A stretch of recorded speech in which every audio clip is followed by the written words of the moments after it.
If this was a theatre, there'd be bells ringing, and the ringing of the bells, we don't have bells here today, but if there were bells, they'd be ringing, and they would be an indication that in about a minute, maybe 2 minutes, everyone will be seated, and we'll be ready to begin. I'll disappear for a moment.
Okay.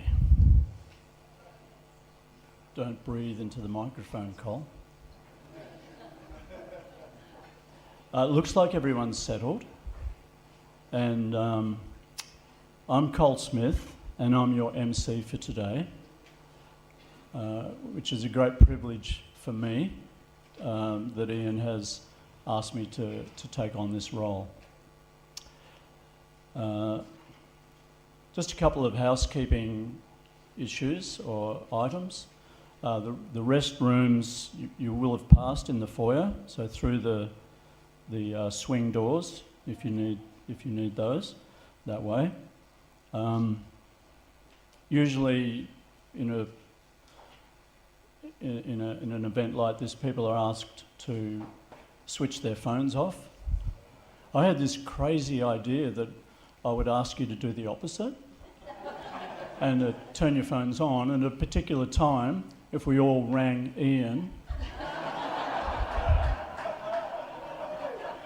to just say hello, but I think it'd be great if during the afternoon, if you sent him a text at some point today. And later on, when he's home and in the coming days and weeks, with Wendy, he'll be able to read those texts. So I think that is a really wonderful, legitimate use of your phone, coming directly out of today's experience. So perhaps before you leave, even during proceedings, you could just quietly, not to get distracted by your phone, but to send a text to Ian. Expressed your love for him and appreciation of him. In the foyer, there's also a celebration book. Some of you may have seen that and already signed it. But that's a beautiful record. It's got some amazing photos in there. I just had a quick look. So please make sure that you sign that and write something in the book as well before you leave. There'll be heaps of time afterwards when we have afternoon tea and refreshments for you to be able to gain access to that. So welcome everyone. This is a very, very special occasion, and it's wonderful to see so many people here today. And I know, having spoken with Ian a couple of times during the week and today, he is overwhelmed by how many people are here and how many people have come out to support him. This is wonderful. So thank you for coming on behalf of Ian and Wendy and the family. It's greatly appreciated. I first met Ian 51 years ago on the Anglesea beach. I was leading a group of holidaying young children on a 1970s Scripture Union beach mission and heard a strange sound, an evocative whirring hum. I looked down the beach to trace the source of the sound and saw a group of young people running towards me, swirling plastic tubes above their heads. The tubes were creating the sound. In the lead was an energetic, dark-haired, black-bearded Ian. We met on the beach, and so began our decades-long precious friendship. From that first meeting, I went on to join Ian's direction of the theatre group, King's Company, and later to work together for the Bible Society, performing plays, street theatre and children's events, ultimately leading to further involvement in RSVP. One of the characters that Ian created and performed as in his early work with children and families was Chock-a-Block the Clown. After a number of years, Ian gave up performing as Chock-a-Block and handed me the costume to continue bringing this character to life. You will have all heard the saying, to walk a mile in another person's shoes, meaning to gain a deeper understanding of that person by living in their skin, so to speak. Well, for me to put on the Chock-a-Block costume and add the traditional red nose and facial makeup was to step into Ian's skin in a particularly personal and garmented way. I was able to draw on the prior inspiration of Ian's creativity, character and joy to bring the clown back to life. From my first meeting with Ian on that beach 51 years ago to last Tuesday afternoon, spent chatting about today, I'm continually reminded of the fact that some events in life are pivotal and life-changing. For me, meeting Ian and maintaining our long friendship has been both pivotal and life-changing. Ian led me into the performing arts, into the importance of making connections with people through creativity, imagination and storytelling. Ian helped me to discover my artistic voice. I'm sharing this because I believe that each of us, given the opportunity, would attest to a similar conviction. How Ian has impacted us, inspired us, helped us all to live life with more courage, flair, curiosity and certainty. Putting on some Ian-ness has changed us all for the better. Ian asked me a few years ago if I would lead the conducting of his funeral. I agreed, hoping that the occasion would be many years into the future. After being diagnosed with his brain cancer 6 months ago, the possibility of leading such a celebration of his life was brought into much sharper focus. Ian's idea of today's brainwave was indeed a brainwave. Why not bring family and friends together to celebrate life while still being very much alive? Today is therefore not a funeral, it is instead a festival.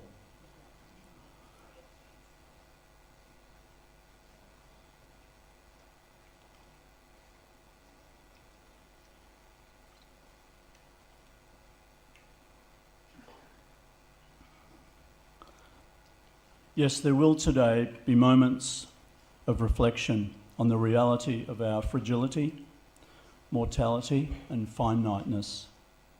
But there will also be portrayals and presentations of creativity, imagination and fun, reflective of the full gamut of human emotions: joy and sadness, courage and uncertainty, questions and answers, faith and doubt. I asked Ian last Tuesday when we met what he was hoping for from today. He hopes that the issues raised by life-threatening sicknesses and disease can be explored, analysed, discussed, talked about, reflected upon, prayed about, meditated on, faced and embraced, rather than not being confronted. All this for the benefit of each of us. Today is not about Ian per se. Yes, it is for Ian, but more than that, today is for us all, individually, personally, and also communally and collectively. So for the next few hours, we will together take a journey of discovery, of reflection, of understanding, and of empathy. If you feel inclined to express your appreciation for any offering, then please don't hesitate. But at the end of our time together, I will invite all participants to stand for us to collectively show our appreciation with a hopefully rousing round of applause. So without further ado, let's enter into the Brainwave Festival. Our first offering, called Poem, The Ian Effect, to be read by Shelley Davis. Thank you.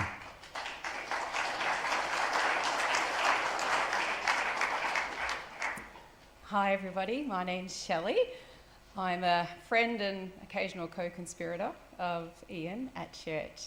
And Ian asked if I would write a poem reflecting on who he is to me and how we have connected and the things we've gotten up to at church. Okay. Sometimes in life you meet someone who makes you do a double take. Is it the mischievous grin that lights up their face? Maybe it's the explosion of bright colours they wear simply because that brings them joy, not because they're trying to impress. Or perhaps it's the exuberant dance moves and the wonderfully dramatic personality that make you certain that they're actually decades younger than they claim. Whatever it is, Ian is a double take kind of person. You see, God knew exactly what he was doing when he created Ian. A dash of pizzazz, a sprinkle of boundary pushing, and a great generous scoop of compassion, faithfulness, and love. Ian has always known he was created by his Father in heaven for a purpose. Standing still was never an option. There was love to share, people to encourage, and lives to shape. And what does a wonderfully dramatic soul need when doing church ministry? Well, a sidekick, of course. And that's where I came in. After all, like recognises like. One heart captivated by sharing the Father's love through creativity will always recognise another. So we shared the stage together. And I had a front row seat to the 100 faces of Ian. One moment a villain, the next a wise man, a prophet, a fool, or someone so wonderfully outrageous that the audience couldn't decide whether to laugh or be offended. For some reason known only to God, I was always cast as the good guy, while Ian got the fun roles. Villains, eccentrics, troublemakers, he seemed born to it. Mind you, no matter which mask he wore, the real Ian always managed to shine through. And that's when I discovered the Ian effect. Startling, joy-filled, intriguing, warm, able to gently rattle your comfortable expectations, and someone who welcomes you, warts and all. Now, if only someone could bottle this Ian effect, we'd make a fortune. But naturally, it would have to come with a warning label. May cause spontaneous dancing in public. May result in relentless optimism, uncontrollable compassion, and a persistent desire to colour outside of the lines. Side effects may include asking thought-provoking questions, embracing the unconventional, wearing colours that should never really work together, and leaving people feeling more seen, more loved, and with a little more laughter tickling their insides.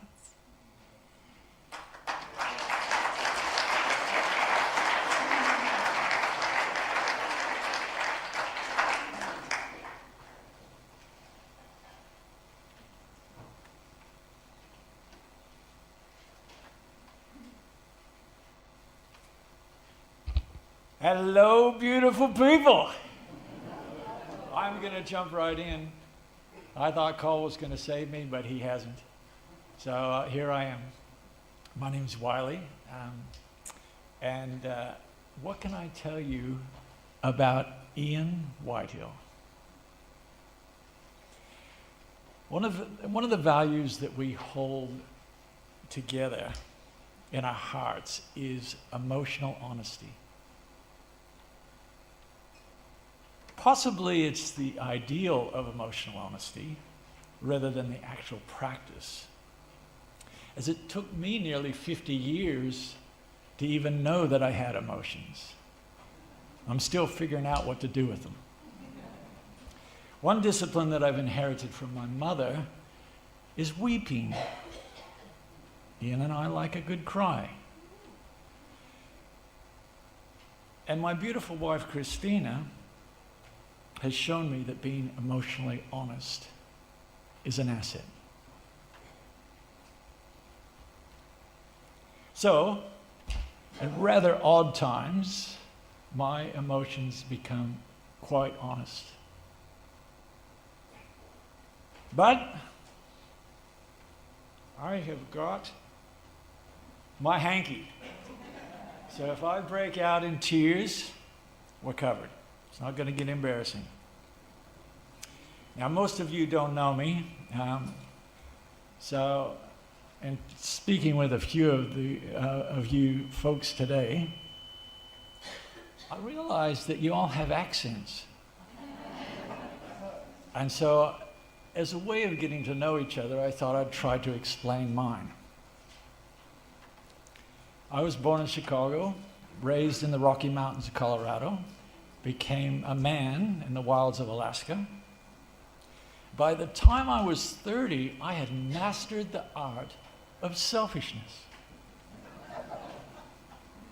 I was in and out of 40 countries or so, just practicing what I did best, being me. Then my Australian girlfriend invited me down under. And when I arrived on the Golden Shores, I realized this was the best place I'd ever been.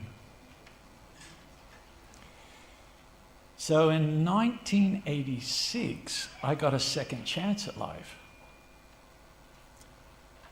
I invited Jesus into my messy existence, and I started to think of myself less.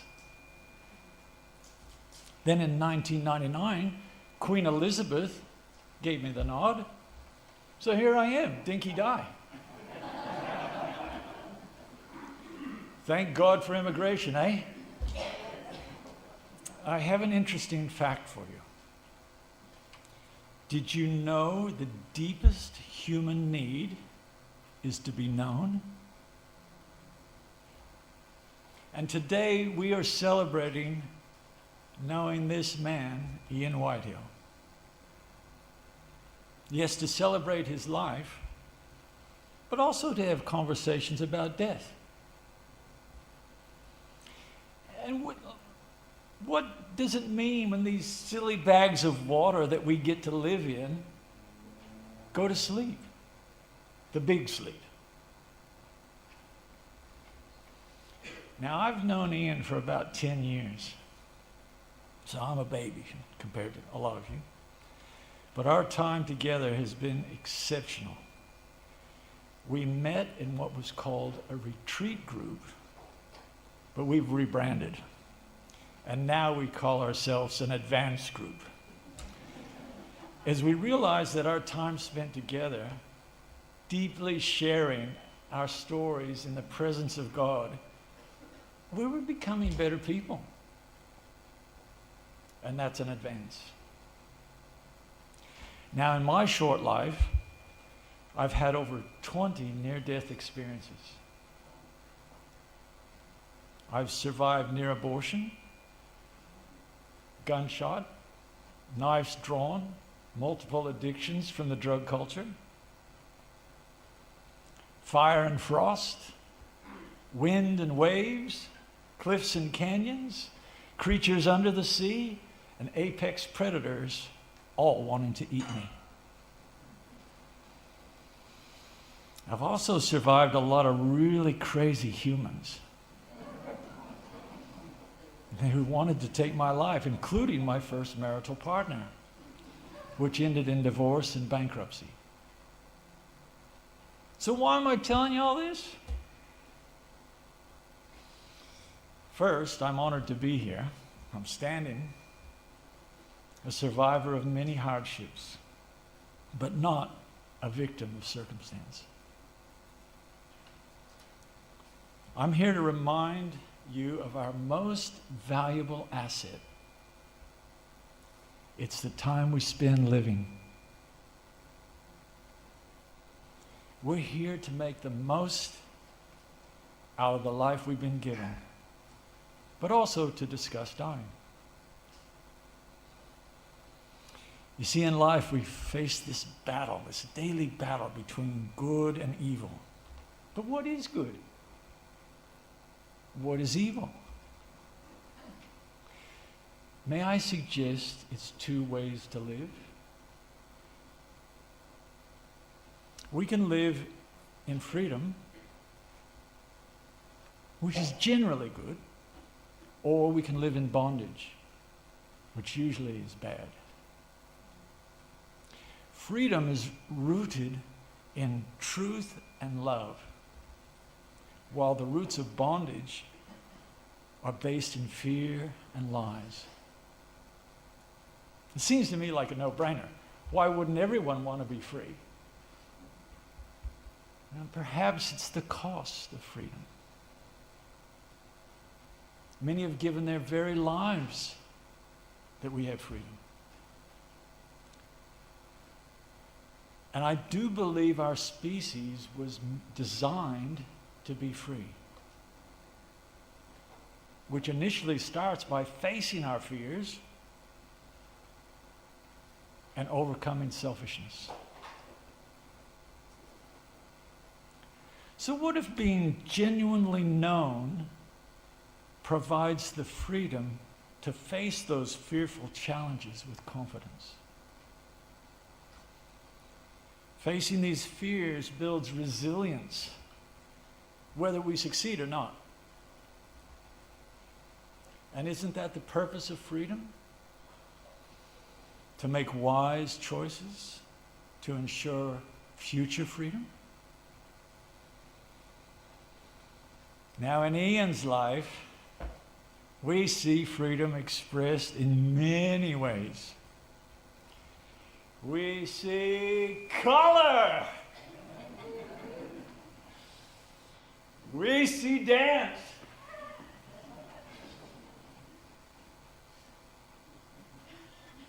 We see song. Oh, that's right. Christina asked me not to sing. We see film. Do you know that Ian has seen over 4,400 films at the cinema? Amazing. And romance. What about romance?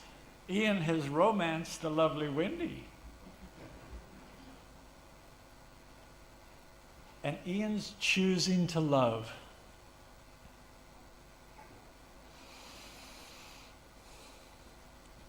Because love changes everything. Love overcomes fear. And isn't that why we're here? Ultimately, only truth seasoned with love will prevail.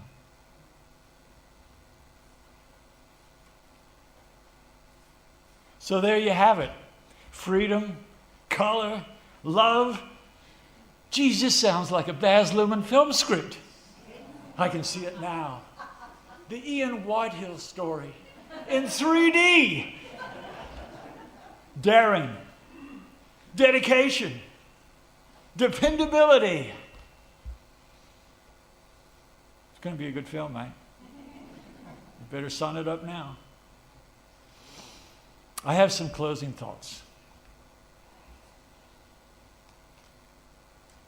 What tells you of your worth as you spend your time on earth? Your hourly rate? TikTok? Cuckoo clock? Do the crime? Pay the time? Buy some time. Good luck with that. Each day, every day, celebrate life. It sure beats the opposition. Use by date? Oops, too late. Quiet time? Dateline? Sunshine.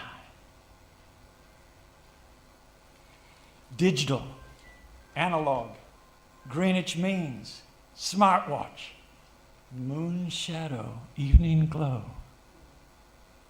Tide charts, bad farts.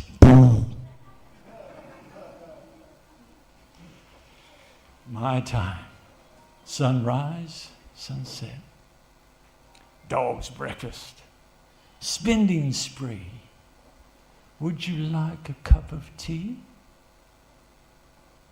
Long lunch, bonza brunch. Dinner gong, sing along. Fred Astaire, rhythm man. Laid back, island time. Mañana never comes. But why does the blackbird sing in the dead of night? Maybe it's their call to wake and create. Ahead of schedule, let's slow things down. 4/4 measure, the master's crown. Rock of ages, cleft for me. Let me hide myself in thee. His second coming is sure to be. And then, eternity. For you and for me. There is a time for everything under the sun. Each heartbeat a blessing. To you, my friend Ian, long may you live. Thank you for listening.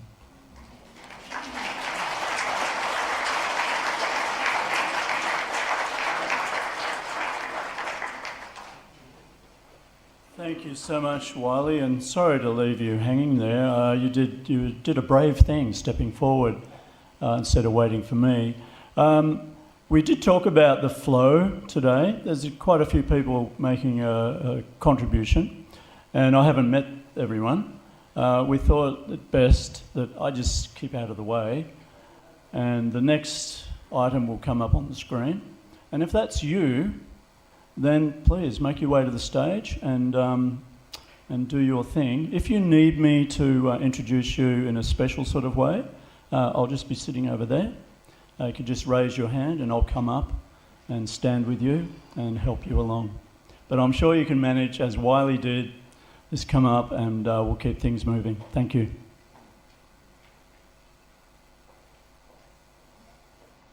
I don't need to be told twice. I've just realised when I was sitting there that I have spent 29 years facing death. Not my death, other people's death. I trained a long time ago for a couple of years to assist people who were at the very end of their lives using music to help them let go. It says from music into silence, and that's about it. And it's difficult for me to explain about this. So this is not entertaining music, it's not background music, you know, it's not just favourite tunes. I'm actually using music in a particular way, and the music is a wonderful thing in that it can assist people who have compromised breathing. I can play in such a way to help them breathe differently. I can help them let go of pain through the music. I can be with them. I can, you know, it's really hard for me to explain. I spoke to an oncologist once at a hospital, and I said, how on earth can I explain to people like you what this is about? And he said, I think the best thing to do is not to explain and just play. So I'll play something for you after, in a little while. And you've been encouraged to applause, and I encourage you not to applaud. And I'd like Julian just to step on in and read his poem or recite his poem after I've played. So the nature of what I'm doing is I will come into a room. I'm prepared. I have prepared myself. Let go of what I was bothered by. I try to not.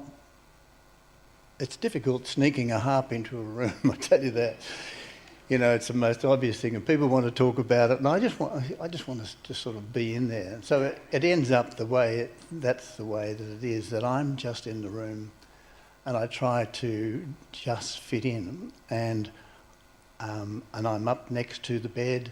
I watch a person's face. I watch their breathing patterns. I try to assess the emotions, and all those things. And I can apply music and play music, and it's dynamic, it moves, you know.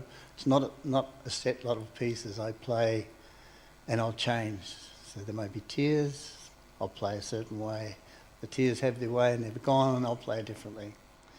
And so I'm holding them. There's a holding. I try to create a sacred space. You know, I'm in good company here, I can say that word out loud. I try to create a beautiful space. The playing for me is prayerful. I'm offering my presence, I'm offering my love, my compassion, my care for a stranger that I just met, you know. And we become so close, we become so intimate and so beautiful. And you see, I'll stop talking. I'll take the advice of the oncologist. Stop talking. So let me just play you something. We'll go into silence, from music into silence, and I'll ask Julian if he would offer his poem. Now, where did I put that harp? Oh, there. Yeah.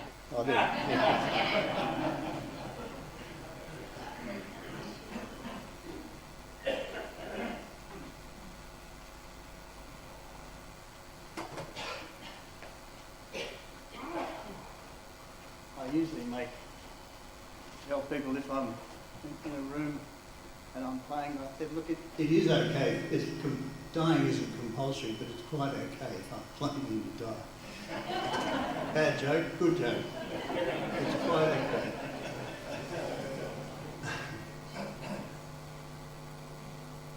But mostly people go to sleep.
Thank you.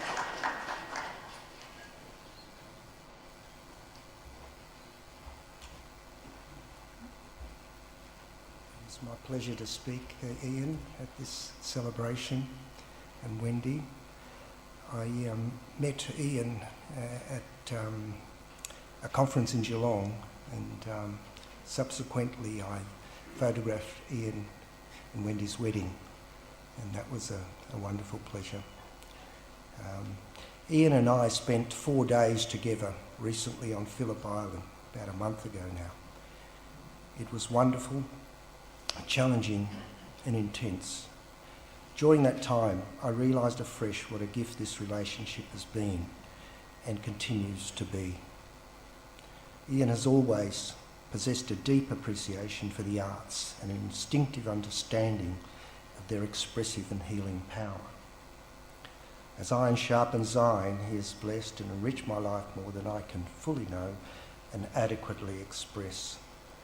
What follows is some text reflecting on the relationship and the experience on the island, a large work that's behind us, and in mixed media. It is a banner reflecting our shared experience on the island. Mark Doty's writing suggests that prolonged attention is itself an act of love. His description of looking and looking until affection is born have deep parallels with this work. This banner is that attention made visible. And it's probably the first time I did some writing prior to creating an image. Usually the image or the idea comes in an image and then reflection on the image. But this happened in reverse. So embrace the greater love, the island, the particular moment. The island offered us a moment of solace, of connection amid tempestuous waves, cappuccinos and rain. A seashore whose raging waters seemed for a time to gather themselves around us. We could not walk for long. The wind rose, and the corellas squalled in the salt air. Yet within that brief reprieve of weather, I saw you more clearly. A man in a coat of many colours, bearing joy and concern in equal measure, attentive to the incarcerated, the forgotten. You have never fitted a pattern, the expected design, complex as the reverse side of a woven tapestry, all knot and thread, the image legible only from the other side. The canvas. Should I offer you my primed canvas, my Belgian linen, whose warp and weft remain uneven, handmade, waiting without stretcher bars pinned to the studio wall? Its ground prepared in earth and sienna hues. Should I canvas these thoughts? Should I offer this sheet, this shroud, this scroll, bearing an unfinished likeness drawn from an earlier image of you in colour? You more complete than I can imagine you to be, friend of more than 20 years, whose companionship has enlarged the lintel rose of thought. For I would celebrate your life with you before the bell tolls, and we know it tolls for all. Marla sounding the unutterable anguish, seeking resolution. Is there hope? Do we trust the one who passed through death? Do we know our Redeemer lives? We spoke of Lazarus. We know that Jesus wept. And here the question's open again. Greater love has no one than this, that one lay down one's life for another. Christ remains the measure, the standard, both luminous and unbearable. How then do we love? How far do we go? Not merely presence upon a windswept shore, not merely linen offered, ground prepared, but laying down, the emptying out, the relinquishment of all accounting. In your service to the broken and the bound, I have glimpsed something of that measure. The wounds are not incidental. they are stitched into the garment of love. The icon, the painting itself. Will I paint your t-shirt with a pomegranate, that ancient abundance cracked open, life concealed within shed blood? Will I clothe the coat again in its myriad colours? The birds rode the currents above us. Will they find their way onto the canvas? Will a corella settle among the olives? Will one carry a sprig? Will it stand where the dove once stood, bearing the weight of grace beneath this particular sky, this southern light, this earth encircled by seas? For you are not a figure borrowed from another country's iconography. You belong to this place, specific, uncontainable, and I paint you against the dark, holding you in colour, in ochres and siennas, in the raucous white of the corella, as an act of love, hoping towards what he cannot fully name, the resurrection of the particular, the redemption of the complex, the gathering of every knot and thread into an image finally seen from the right side. The greater love that gave everything, so that even this friendship, even this windswept island afternoon, even this unfinished canvas might not be lost.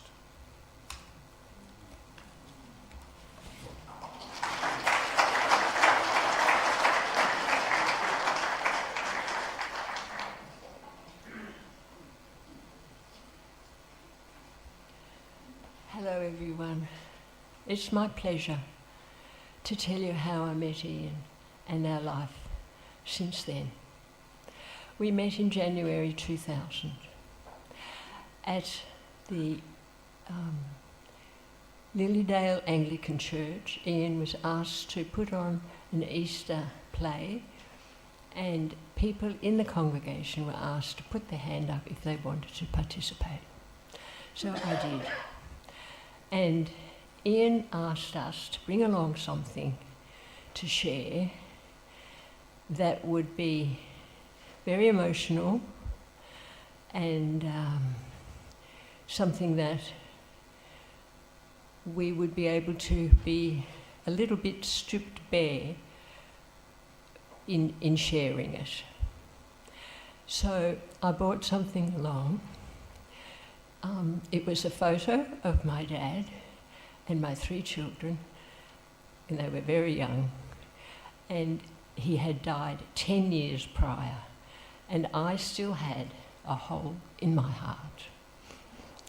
So there were about 30 people, and Ian went around person by person, and when it came to my turn,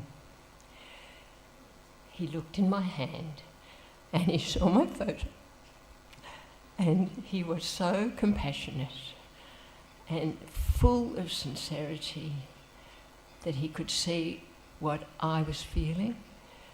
I looked in his eyes, which were absolutely sparkling, full of love and full of God, and I knew he was a God-man.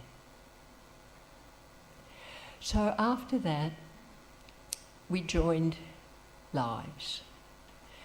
So first of all, I was teaching and I loved my career, and he was involved with CMS, and then he would do locums, and then he would plant his wonderful RSVP to Life theatre group, and then he went on to supporting the people in Marysville after the fires, and then he joined Prison Fellowship.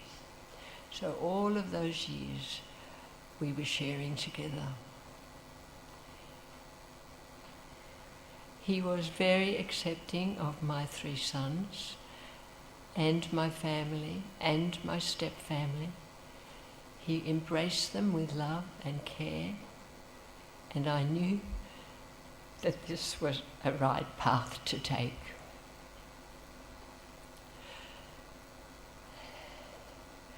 So through the years we've had wonderful circles of life, huge circles of travel, of love, of friendships, and so forth.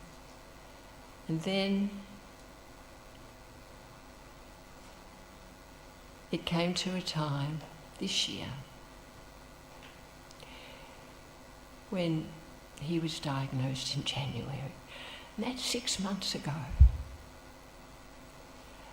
But the special thing is, he has no regrets. He's cleansed himself. He's offered himself to God.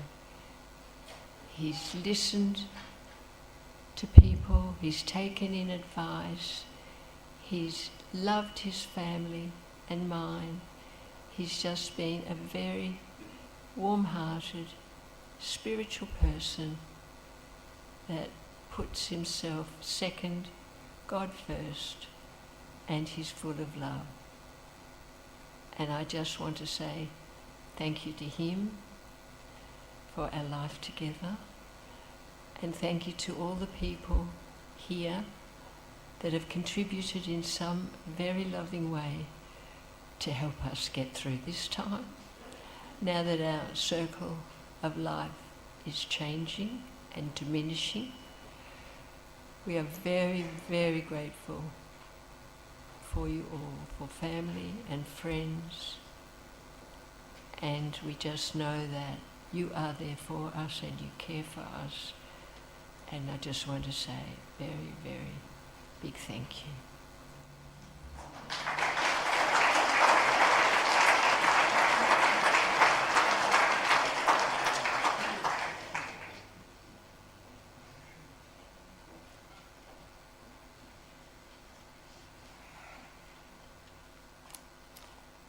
Hello everyone.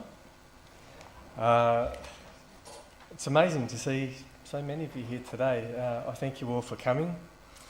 For those of you who don't know me, who haven't met me, I am Ian's son, and I'm super glad to be here. I live in my van at the moment and have lived a nomadic life for a long time now. I think that's always been my personality. Of late, the last couple of years, I've spent up on the Sunshine Coast in Queensland.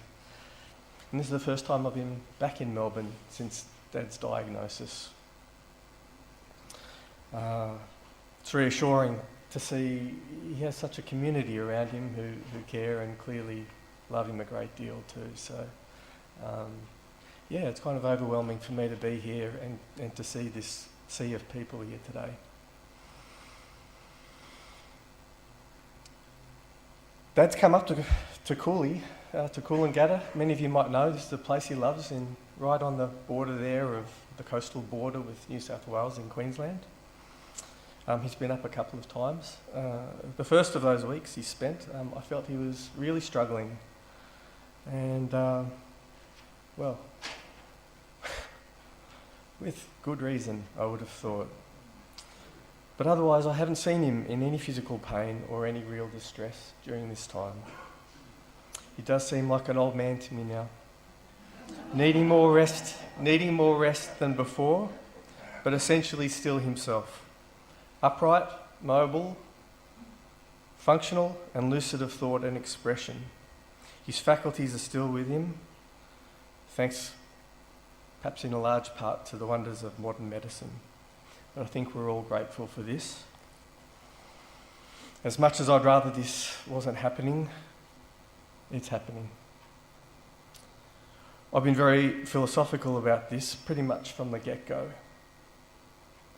I'm far less interested in Dad's longevity than I am with his inner state. And so I've been viewing this more as an opportunity than a cruelty, and more as a challenge than a blow. I do know, believe me, how easy that is to say from here, and I can only imagine some of what you've been experiencing in these last few months.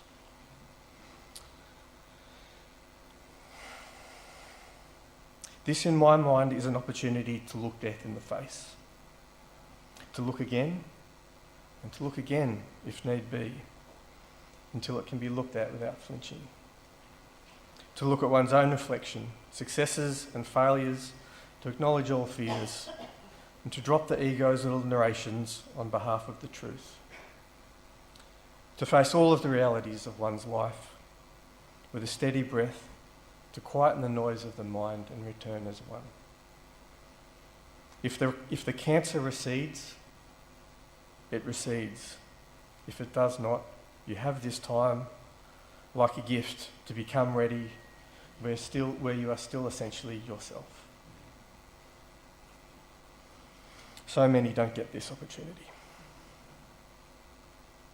The opportunity to tie up loose ends, to say what might have needed to have been said. It's an opportunity for a ridiculous occasion like this. This is just an unbelievable thing that you can experience here today. And it's an opportunity for your people to ready themselves as well. Anyone who wants peace of mind has the opportunity and time to say something to you before you go. And so naturally, I want all of this for you, Dad. In the context of our relationship, well, we've been through a lot. When I was in my early 20s, I didn't speak to my dad for over a year. I think this is not uncommon in young men. We had our battles. We had many phases. We had a lot of frustrations, late night arguments, and intense debates whilst on holidays together and with the girls. I was really the ringleader of those arguments. I accept at least 80%, 88, 90, low 90s, 95 is as generous as I will be for those fights. With hindsight, I see that it was my effort to break out of things taught and to become my own adult. Not to diss the upbringing at all. My sisters and I were fortunate in so many ways, but quite simply, somehow, it seemed to all have been necessary. I've been largely elsewhere the last 10 to 15 years, and so contact has become far more intermittent. But a lot has changed during that time, and the relationship has improved a lot. Dad came up and spent a week with me in Coolangatta recently. Returning to Melbourne just a week ago, it was just the two of us, and absent were any of the arguments, the frustrations, or even any of the moments that might in another time have gone either way. At least for me, it was so apparent how that angst had dissolved into acceptance and appreciation, which makes all of this that much easier. As it turns out, when we drop the need to be right, our relationships become much improved for it. Who knew? And if you knew, why wasn't anyone saying anything? Of course, the truth is, looking back, there were people who were probably trying to say something. But finally, I figure some things we have to work out for ourselves in our own time. And I have been given that. Cinema is perhaps our greatest love, our shared passion. I had earmarked a film for Dad's recent visit north, and we saw it together at the cinema in Coolangatta. The Death of Robin Hood. It stayed with me in the days since, for this was a story of a man ready to die. I think you're not surprised I'm bringing this up? No. After some brutally violent opening scenes, the closing scenes matched that brutality, but with tenderness. Robin had been rescued from the edge of death in a life where he could not escape the retribution of those who perceived he had wronged them. And he could not escape the corrupted narrative of his character that had spread throughout the countryside. He was delivered to the safety of a prairie on a small island and the attentive care of a sister there. At this point, the now orphaned daughter of his good friend Little John had come into his care. A vulnerable and defenceless little girl whose father had many enemies. I issue a little spoiler at this point. I'm just going to go on. Clearly, Robin dies in the end of this movie. If you intend to watch it and you don't want to know, perhaps stick your fingers in your ears for the next minute or so. In his final act, on his deathbed, as the sister apprehensively assists his end, Robin simultaneously teaches the girl how to defend herself with a bow and arrow. And he has her, when the moment arrives, project and loose an arrow towards that place out the window where only the ocean can be viewed.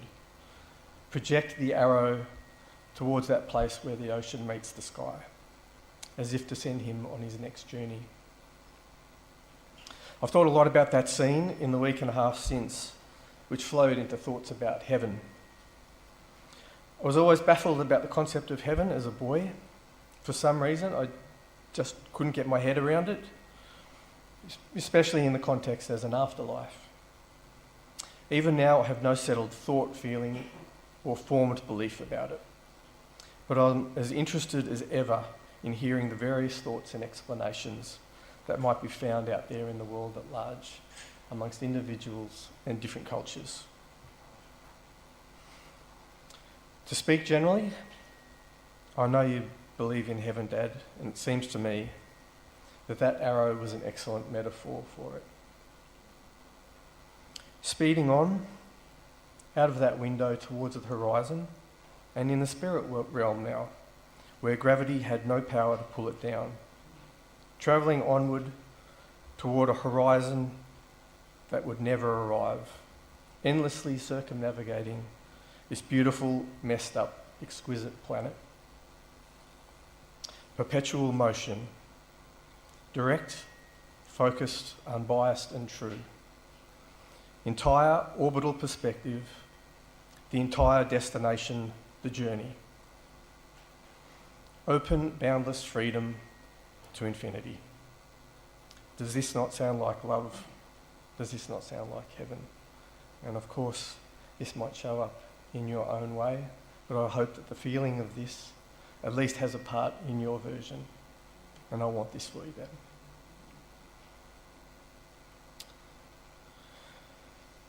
There was another wish that I intimated to you during our time in Coolangatta. I'm not sure if you will have remembered it. I said that perhaps if this is the last AFL season you witness, it might be nice for the Cats to get up. Well, I've given that a lot of thought since. And it's occurred to me that in my lifetime, my Bombers have won 4 flags. And your Cats have won 4 flags too. And then clearly you can see the bind here. So, clearly hasty and hollow words. Heaven? Yes, great. Eternal life? Absolutely. Knock yourself out. It'd be rude not to. But this year's flag? Matey, you can't have it. You can't have it. So, Dad, I'm sure I speak for everyone here when I say that I sincerely hope you sneak past this. But if indeed this is your time, for my part, I release you.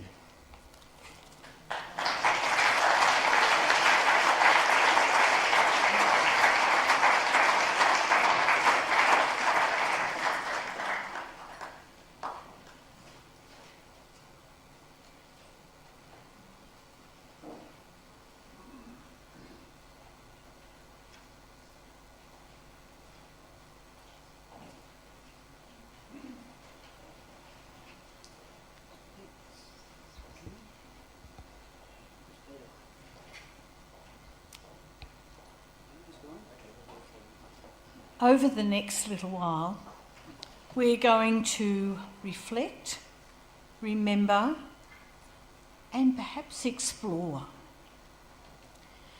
And we are doing this through a form of improvised theatre known as playback theatre. We're going to begin with an aspect of playback theatre that's called storyline, when the four of us are going to focus on you, Ian, and to share, I remember a time with Ian when.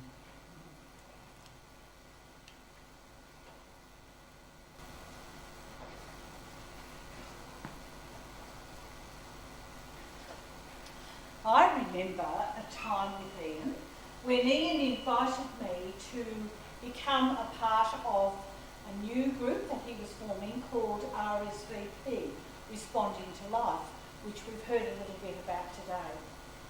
And the first meeting was to take place at his home in Mitcham, and I was just blown away by the number of aspects that Ian held in terms of the arts. All of the areas. I remember a time with Ian when we were driving out the back of Warrandyte in my black EJ Holden on the way to Kangaroo Ground to the SIL event that we were participating in. In the boot of my car, we had... I remember a time with Ian, and I was a teenager when I first started volunteering for the Bible Society. And Ian was the youth director at the Bible Society. And he was energetic and enthusiastic and irreverent. And I couldn't believe it because I thought someone working for the Bible Society is like this. I remember a time when Ian asked me if I would accompany him to Geelong with this. It was a really conservative Christian group. It might have been continuing Presbyterian, something like that. And he said, I'd like you to write something that's going to get their interest. And I had a character from one of my other plays called Mama Tama, which was a big black lady, and she had a big personality, and the whole thing was like foam boobs out to here, dress out to here. And he said, she sounds perfect. And I thought, we're going to go to continuing Presbyterians in drag? And I remember the time when Ian, at his 80th birthday party, danced. And I had never seen Ian dance. I knew that he had, but I had been at places where I hadn't been. So I hadn't seen him dancing. And I remember this particular occasion in dancing, and I was just blown away. The boot of the car was completely full of Bibles. Sections of the Bible, whole Bibles. We were going to set up a bookstall at the SIL event. We were driving through Warrandyte. We both looked like drug dealers. And I noticed in the rear vision mirror a police car coming up behind us with its blue light flashing. So when we arrived there, I've got to get into this outfit. He's decided that he's going to change. So I go, where are we going to change? So the only place was like this kind of meeting room with no coverings over the windows at all.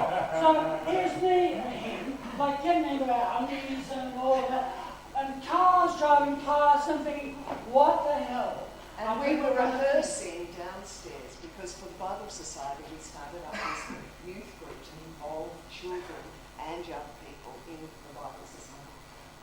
Ian was Chocolate the Clown, I was Wilfred the Mustard Seed. We'd started working the Seeds magazine, and we'd lay out the magazine on the table in Bible House. We'd lay it all out, and we'd put down the crossword puzzles, the cartoons, all of those sorts of things. Ian would always be there overseeing it. And the road was very narrow, and I couldn't pull over. The police car came up alongside us, and the policemen were looking at us, gesturing for us to pull over, which I couldn't straight away. I think they thought, we're in here, we're going to make a bust. That's going to be fantastic. Eventually I did pull over, they pulled out in front of us and hopped out, came up to the driver's side and And said, this lady wanders past and she's going, oh, just lying there sort of pulling on this huge dress, these boobs, and putting on the wig. And I'm thinking, we're sunk. We were just in the meantime back at Whitehill House laying out the Seeds magazine, trying to work out the next program for the kids' holiday program. There were no internet then. There was no Snapchat. There was no things on video. It was all in person. So we did programs for kids in person, dressed up, clowns, seeds, all sorts of things. all right, driver, out of the car. I hopped out of the car, Ian hopped out of the car. The cops thought, here we are, we've got these guys. What have you got in the boot? End of story. At the end, I left the entire costume there, and Ian and I got out of there as fast as we could.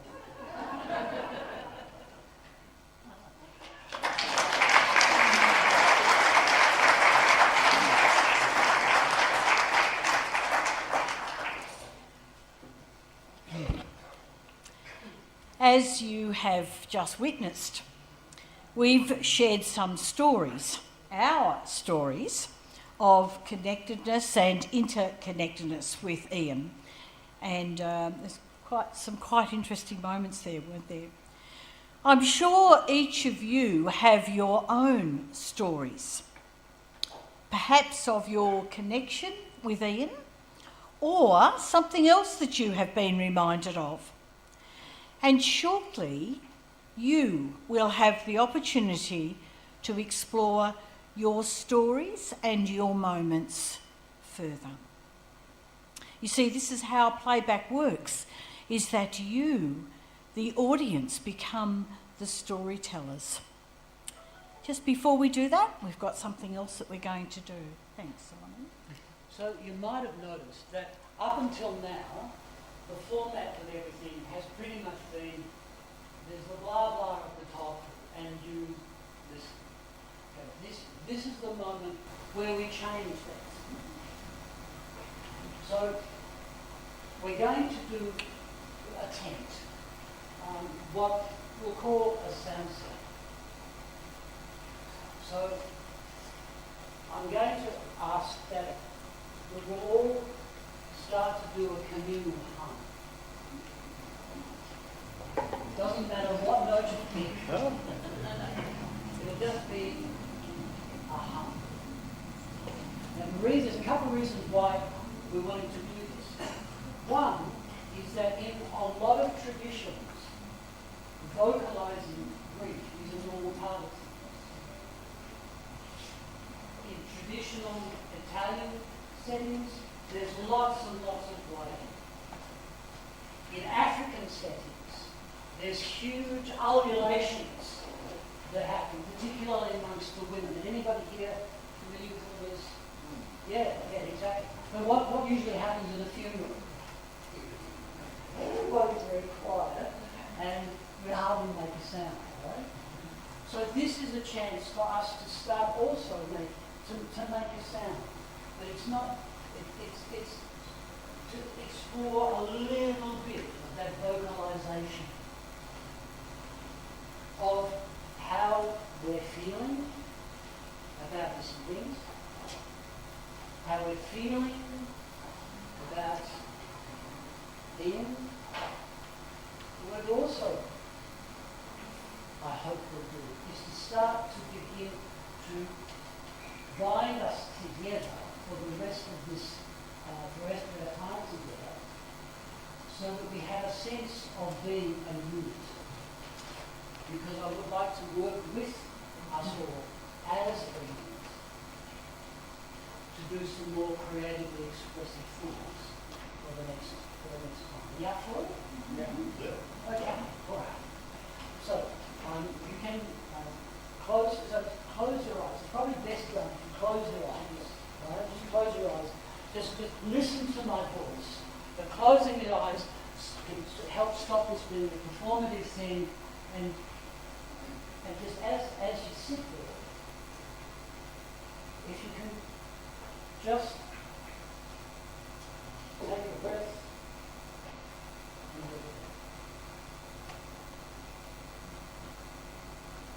take a breath. So we're just going to be focusing on breathing.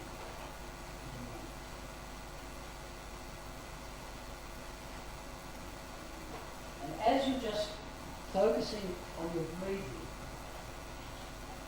let your awareness first of all just be with yourself as you sit in, as a single person, hearing my voice, and begin breathing. Keep going there, open your eyes, but if you can expand your awareness now to the people directly around you. Just get a sense of it.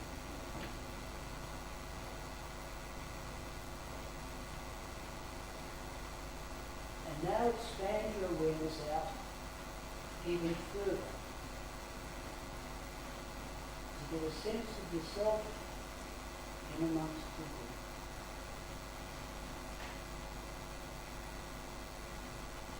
And then expand that to the full room and get a sense of yourself in amongst us all.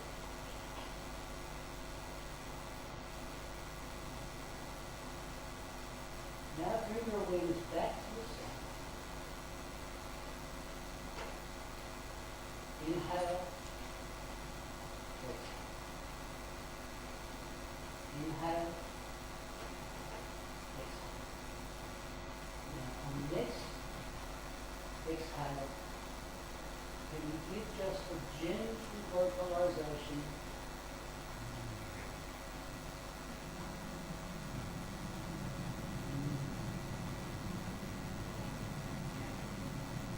Just the hum as you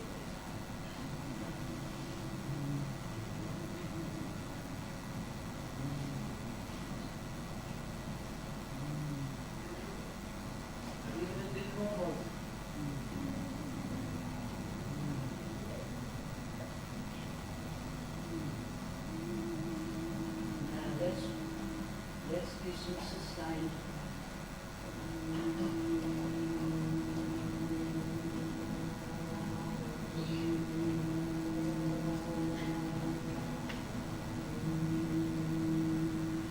Keep going, keep going. Bit more volume. Bit more volume. Now open your mouth and make it arm.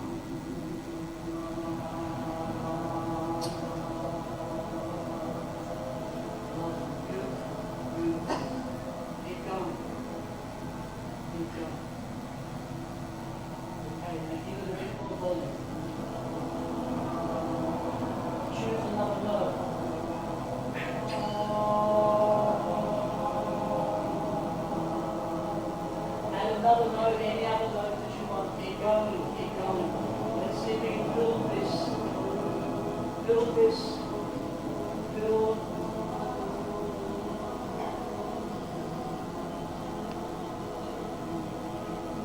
Keep going. This is my little. Let's say. This is my little. This is my little. Back to the soft palm.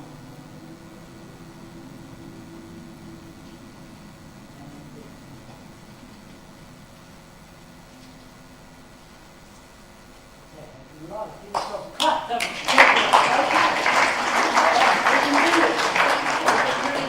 okay. So now, the next...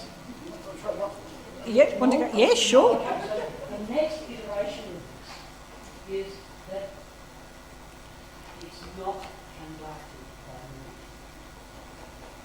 Has anyone seen the movie As It Is in Heaven?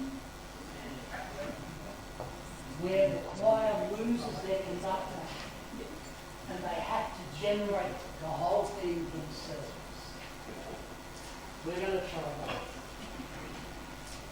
So the magic of this is where we shift from a collective space from I am me to being I am us. And so instinctively, the group gets a sense of when we start, when we build, and then when we finish. I will tell you when that happens. Collectively, we all just feel it. You know what I'm saying? If we can pull this off, it'll be really, really cool. Okay, let's give it a shot. Close your eyes.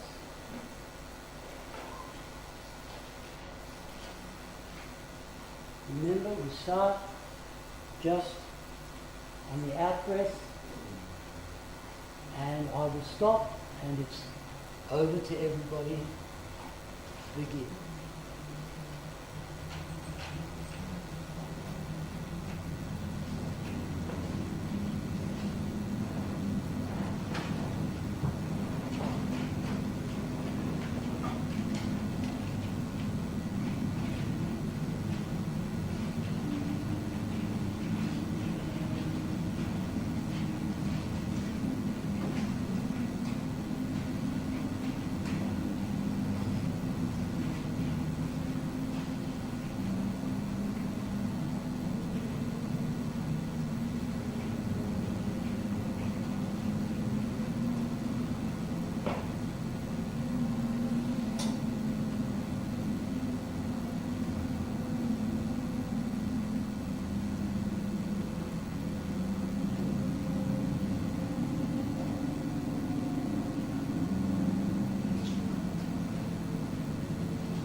Beautiful. Thank you, everyone. Thanks.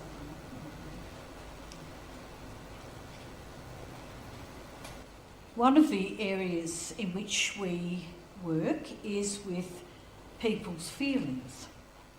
So let me ask you, what did it feel like for you to do that hum with Simon just now? If you feel comfortable to do so, just call out your responses. How did it feel for you to do that hum? Peace? Yep. Some other words? Mesmerising. Okay. Wiley? Cleansing. Wow. Some beautiful. Uniting. Yeah.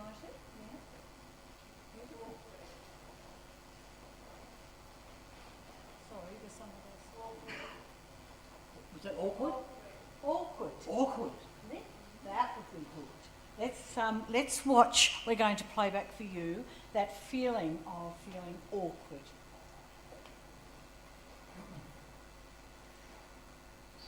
Oh. Well, I didn't come here for this. Oh. Oh, this is weird. Hum.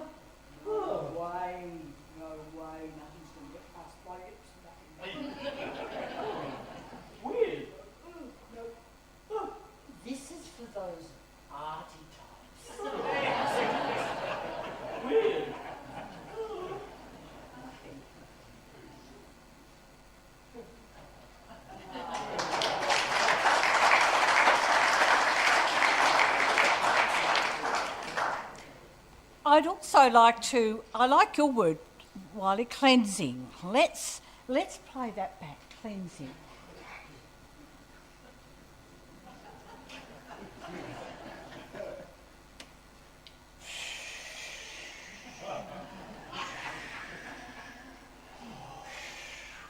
Yes.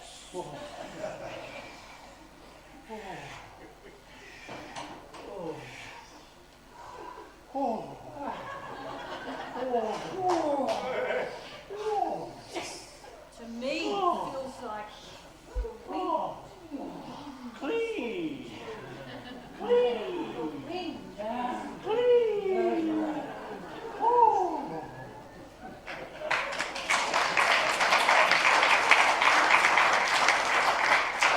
That capture it for you.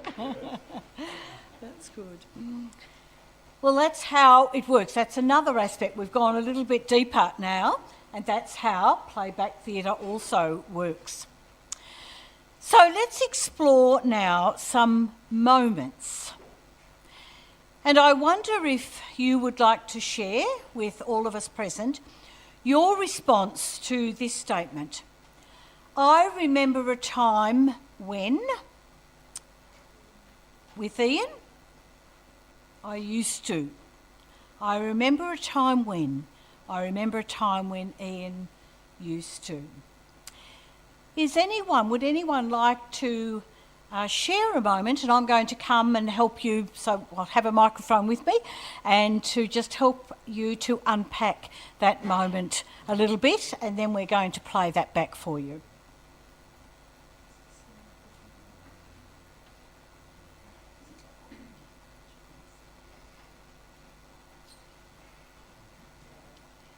Does somebody... No, I need to put that... Yep, thank you. Is that right? Mm-hmm. Does someone have a moment that they would like to share? I remember a time. Thank you. Can I just come? I can't see you, so... Where are you? Great. Good, thank you. What's your name, first of all? Steve? Great, Steve. I just realised who it is. Lovely to see you. Good. Steve, share your moment. I remember a moment recently where Ian and I were down at the Cows Pier and the winds were very strong and we were watching the waters rising quite high under the pier, and there was one lone fisherman who was still fishing out on the pier, but we were just standing there bracing against the wind, looking at each other going, oh, this is marvellous. Good. Thank you. So, Steve, what was that moment like for you? What were some of the feelings that you felt? It certainly felt cleansing, but it was also just a nice moment of silence between the two of us, and a moment where we were just experiencing the fullness of the weather and just being together on the pier. So what's the moment you would like to see us play back for you? I think the interplay between the two of us standing on the pier. That's it, standing on the pier. Okay. All right, so this is Steve's moment with Ian of just standing on the pier. Let's watch it.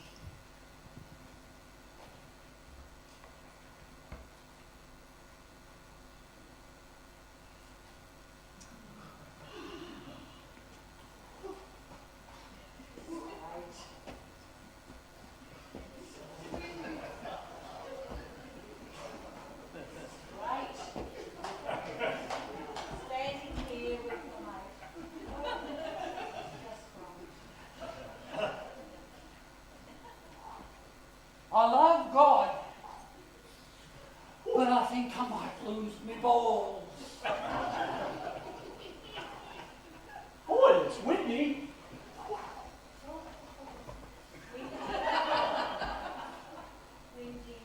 Isn't this beautiful? Oh, wow. Oh, gosh, I'm blown away by being here with you. Blown away. Come on. Gosh, this is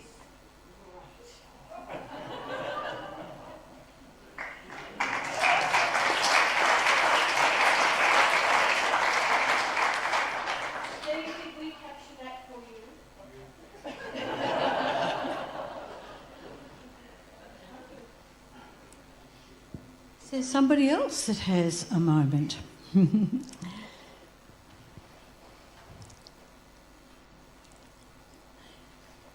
Yes, thank you. I'm glad you put your hand up because it's hard when you're at the front. You can't see. What's your name? Morel. You tell us your moment, Morel. My name's Morel and I worked with Ian at CMS, and I do remember one day when I was arriving at CMS, I'd go into the kitchen and get a coffee, and there was Ian eating a very healthy breakfast. So what about that? What was it that captured you in that moment, Morel? Well, Ian was a very healthy person. So what would you like to see played back for you? Well, eating a healthy breakfast. Did that do something for you, that particular action of what Ian did? There was also another time it was a celebration of CMS, and we were at the theatre at Monash University, and I was very taken by a talking choir. Okay. And was Ian part of that? He ran it. You ran it. He ran the whole performance. So what were some of the things that you were feeling? Oh, it was just such a wonderful thing to hear all these people in unison. And what Ian was able to do, create. Okay. So I see a couple in this moment. Morel was quite impressed with the fact that Ian was eating a healthy breakfast. She's been impressed with a couple of things here. Yeah, but also the fact of putting a choir together and the... Together by my mum. My mum did the right. I remember the rehearsals that we did and everything, so I'm with you, mate. So it's Morel's a sort of sense of admiration for the breakfast, but also the sense of Ian being able to put that choir together and what the sounds that came out of that. So let's watch. I'm just going to go with our gut here. Oh, I'm hungry. Chips? I don't think so. Donut? Not for me. Oh, avocado, some salad, some spinach. That'll do. Lovely. Healthy breakfast. Yes, a bit of that. Oh, some berries.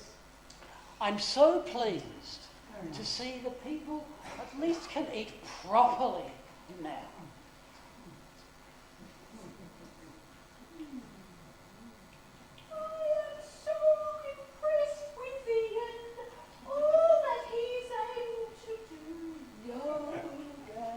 Avocado, broccoli, no donut. You said how old to be such an impressive man. No thank you, no chips today. All together now, as we speak, isn't it wonderful? People eat properly.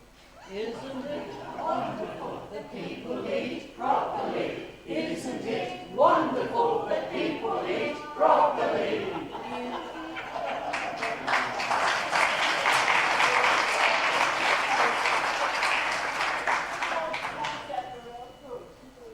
Thank you. Okay, have we got time for one more? Let's see. Ian. Fabulous. No, Ian was saying one more because we're running out of time. I just noticed Ian looking at his watch, you see, yes. Yes, Christina, great. You share your one. My moment with Ian was amazing to me because we were sitting having with my husband and Simon, I think it was as well, and we were talking about film, and I couldn't believe how incredibly knowledgeable you were about film and passionate about film. And I felt all of a sudden, because I am so passionate about film, and, well, theatre, but mainly film, that it blew me away. It was like talking to this kindred spirit, and I was so excited, and you were excited, and talking about, you know, topics and films that no one else had ever seen. So it blew me away. So I have to say it. So what's the moment you'd like to see back? What was important for you in that moment, Christina? The oneness, the togetherness, the excitement, the goodness of spirit. Okay. Yeah, oneness, excitement. Okay. Sharing this incredible passion. Beautiful. Okay, let's watch.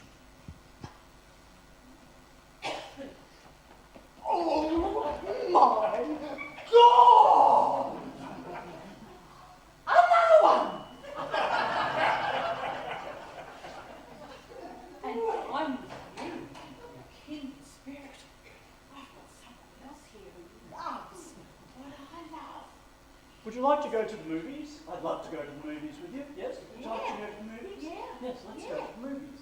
Okay. What movie will we see? It could be From Here to Eternity. It could be An Affair to Remember. It could be Star Wars. It could be... And whatever it is, it will be exciting. It'll be Where are amazing. we? Let's go to all of them. Did All you- at once.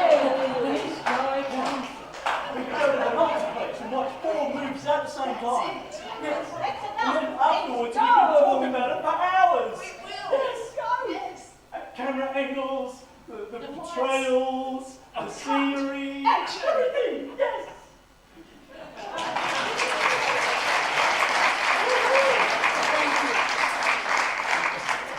Thank you, Christina, and thank you everyone for participating in that. Good. Thank you.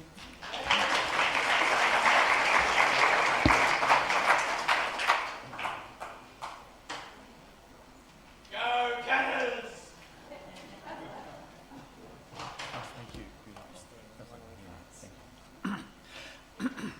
Hello, my name's Bert.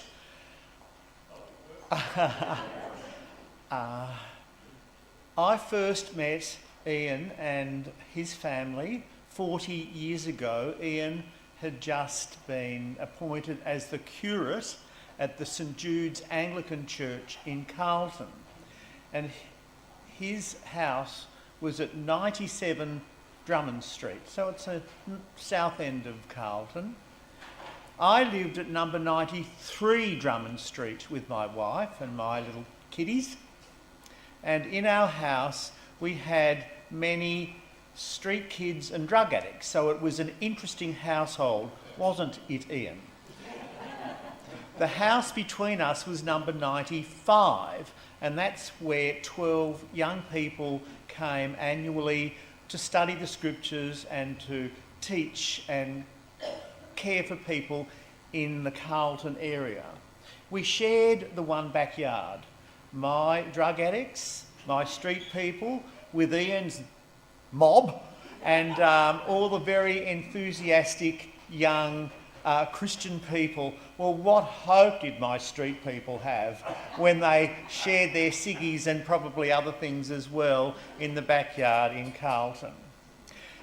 We've heard today that Ian is an encouraging soul. At that particular time, I used to love doing little cards for people, and they were little, they were that big.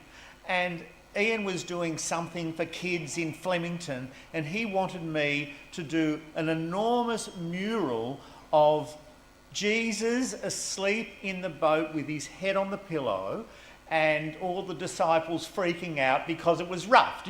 I hope you remember this, Ian, because I certainly do, because I'm speaking about it today. And the kids loved it, and it was a challenge for me because I was that big, and he was asking me to go very big. And from what I've heard today, you've not only done that to me, you've done it to lots of people, Ian Whitehill, and we do thank you for that. Right. I'd like to... Ian said that I must... When he said that he was sick and he was having this occasion, I was to play my violin, which I will do, and I've done a little thing for you, Ian, and I'll play it now. And I'm also supposed to do some artwork. I'm not doing the artwork. I've gone through some of my art, and I've chosen 9 little sketches. They take me about 3.5 seconds each, and you'll be seeing 9 in a moment. But first of all, Ian, this is a thank you to God for you, okay? I'm getting this bit over and done first because it's the difficult bit, really.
Here we go with the 9 sketches, and I've been told I'll watch there.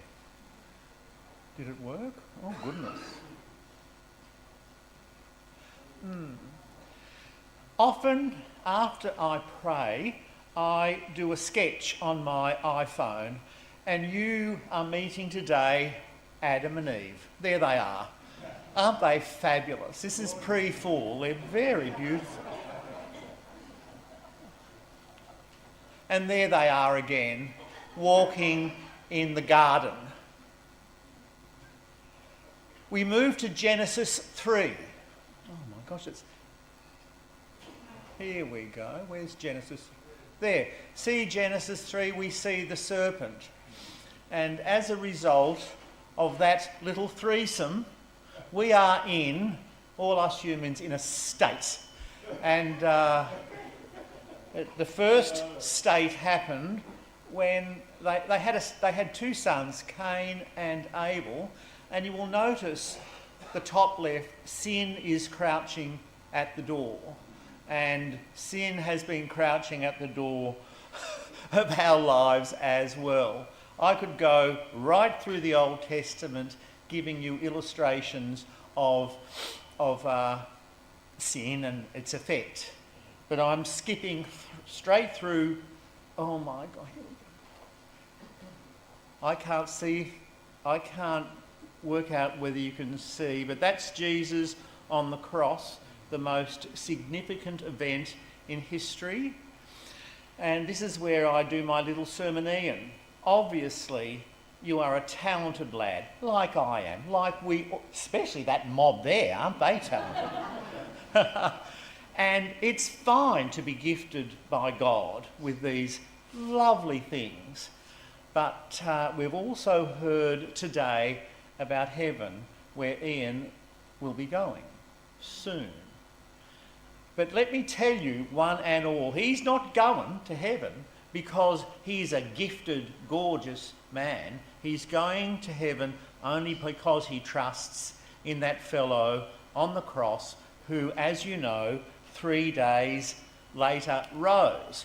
As a result of the resurrection, we dance and we are glad. And you dance. Now, one of your daughters, which is the dancer? Is it you? Oh, yeah, I saw you dancing at your dad's wedding. Fabulous.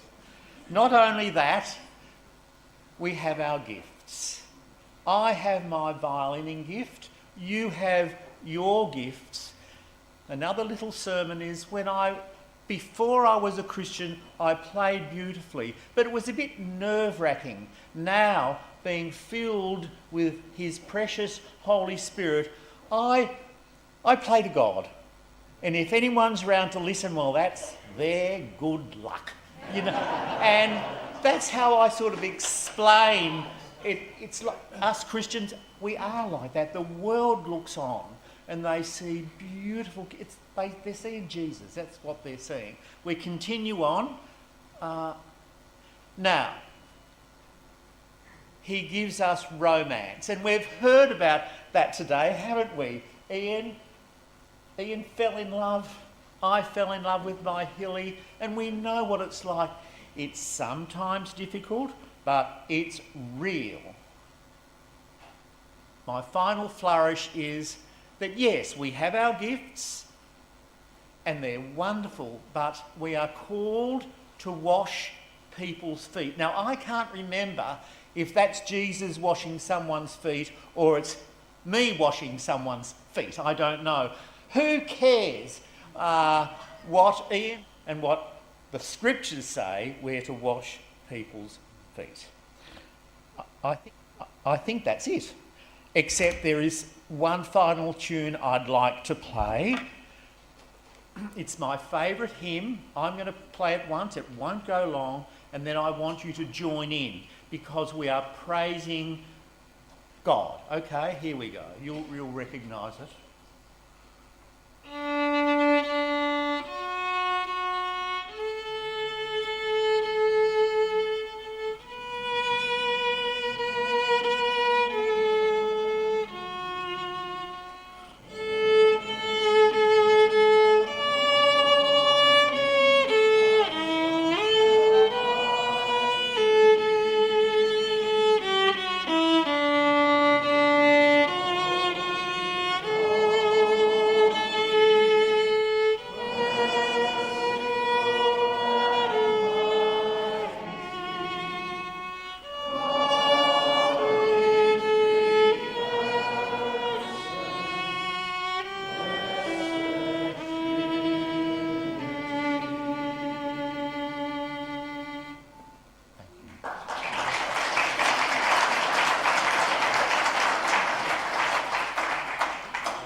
Hi everybody, my name's Kirsten. And I'm Lucy. And we're Ian's daughters. Good afternoon everyone. Firstly, thank you all for being here today. To see so many people gathered in one room means the world to Dad and to our whole family. Looking around, it's obvious just how many lives he's touched over the years, from many different areas and stages of his life. And as you know, bringing people together is one of his greatest joys. Birthdays, family dinners, holidays, movies, theatre events, coffee catch-ups. If there's an excuse to gather people, Dad is all for it. So while today's occasion is certainly different to anything we ever imagined, in many ways it's also exactly what Dad wants. A creative expression with a room full of people he loves, sharing stories, laughs, and spending time together. When Dad was diagnosed with brain cancer in January, it came as an enormous shock. Dad has always been healthy and full of life. He's always been extremely active and busy, loving to run, swim, walk, dance, and be a gardener to many. He rarely gets so much as a cold. None of us expected life to change so dramatically so quickly. There have certainly been challenges over the past few months, but with the wonders of modern medicine and the wonderful support and expertise of his oncology team, he's been able to regain a level of wellness that has allowed him to get out and do so many of the things he loves to do. But if there's one thing Dad has shown us over the past months is that while we can't always choose what happens to us, we can choose how we respond. Rather than retreating, Dad has done what he does best. He's reached out to people. He's wanted to spend time with the people who matter most, because to Dad, people are the most important thing. We have many wonderful memories from our childhood, including lots of time spent at Dad's family home at Coppin Grove, Hawthorn, listening to Nana Whitehill playing her grand piano and eating some of her signature dishes, pineapple flummery, banana cream and Activite, and her classic toasty squares. On arrival to her house, she always greeted us with her signature boxing move, come boogie. One of my favourite memories of Dad growing up was what my siblings and I called the getaway game. The three of us would climb all over Dad while he'd grab hold of our wrists and ankles, and our mission was to escape. There was lots of squealing, laughing, and complete chaos. Being the youngest, I was always the last one trapped, and Dad took great pride in making sure I didn't get away too easily. Another game we loved to play was octopus at the beach. We'd all stand on the beach boxes while Dad was the octopus, trying to catch us as we jumped off the boxes. It was great fun. Family holidays were another of Dad's greatest loves. Every summer, we'd head off camping for 2 or 3. Eden was definitely the favourite. Dad was completely in his element with beach cricket, ocean swims, family time and barbecues. There was one memorable barbecue that exploded in his face and took his eyebrows with it. But thankfully, they eventually grew back.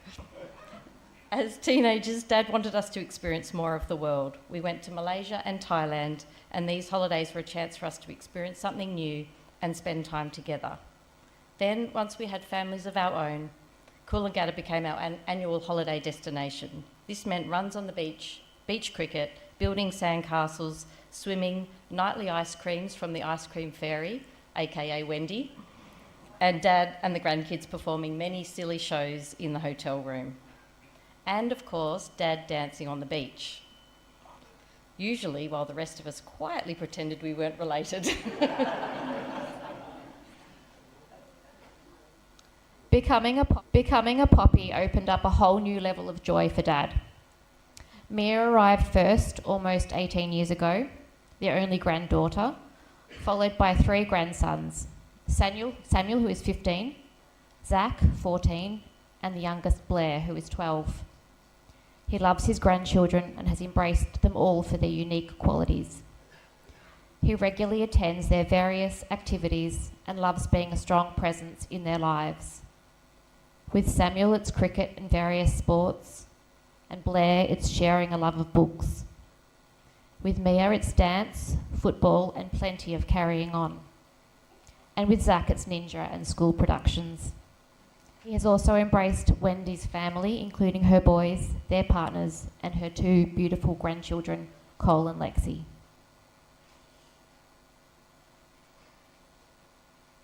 Dad has also created many wonderful and unusual memories with the grandkids. Who else buys over 100 plastic buckets just so the kids can build giant forts and walls, only to then knock them all down? Or arrives with an entire roll of carpet so everyone can play indoor bowls. And then there's the time he babysat Mia and Zach. Tony and I came home to discover a winding pathway made from books, toys, and just about every movable object in the house, stretching from one end of the house to the other. We didn't know we had so much stuff because it was all laid out. The kids thought it was absolutely fantastic. We saw the joy, but also the mess and the task ahead of packing it all away. But poppies do have a special licence to get away with such things. He's never wanted to miss an opportunity to experience something new with the kids, regularly coming over to garden with them, read books, play board games, playing puppets, as well as higher energy games involving lots of chasing and silliness. Dad is a generous man in many ways. He loves to be helpful and thrives on being of service to others. He's passionate about supporting people through challenging life events. To name just a few, working with families affected by bushfires in Marysville, volunteering at nursing homes, and most recently, his work with Prison Fellowship Australia, which brought him immense personal enrichment. I'm sure many of you in this room have experienced Dad in this way.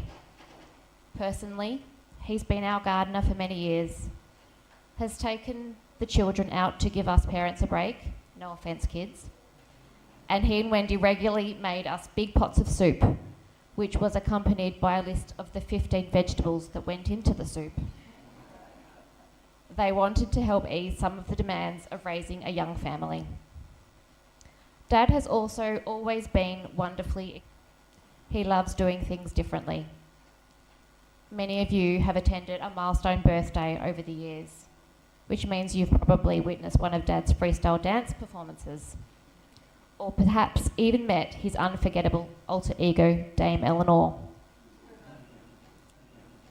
How the three of us kids emerged from these events without being permanently scarred from embarrassment remains one of life's great mysteries. Many of you may also have noticed Dad's remarkable relationship with time. If something starts at 2 o'clock, Dad arrives at 1:58, ready, waiting, prepared to make his grand entrance, precisely on time. While Dad had a fairly conservative upbringing, he was keen to break the mould and has always embraced colour and creativity through movement, dance, music, theatre, books and movies. Some of my favourite times have been going with Dad to the Melbourne Theatre Company productions or the Australian Ballet, and in more recent years this has included me as well. These have been very memorable times. And we have our regular Friday morning catch-ups, 9:15 sharp at Coffee Club, where we chat about the week, the weekend ahead and share some laughs. Dad has always loved celebrating a special event, mainly because he sees them as an opportunity to bring people together. Having you all here today brings Dad immense joy, and the memories will give him much strength for the coming times ahead.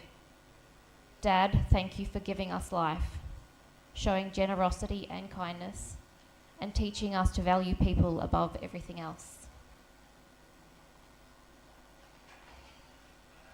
When Dad was diagnosed, we all went out for his favourite type of meal, buffet lunch, to celebrate his 83.5 birthday, not knowing what lay ahead.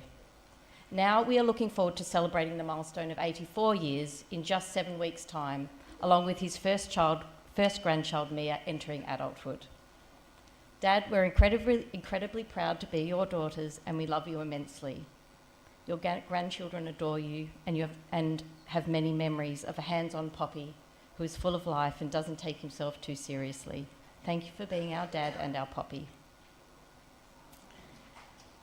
And thank you to everyone here today for helping celebrate a life that has meant so much to so many. We hope this afternoon is filled with memories. We wanted to finish just by making a couple of special thank yous. More acknowledgements are to come later, but there are a couple of important people we personally want to acknowledge. Mono, where are you? Where's Mono? Today would not be the same without having you on our team. You've spent an enormous amount of time coordinating this entire event, creating the wonderful Brainwaves branding, and of course the amazing slideshow with your incredibly touching song dedicated to Dad, which is coming up next. Even after you're injuring your arm just yesterday, you have not let a single ball drop. Thank you for everything. We've just got some flowers if you're happy to come and take them.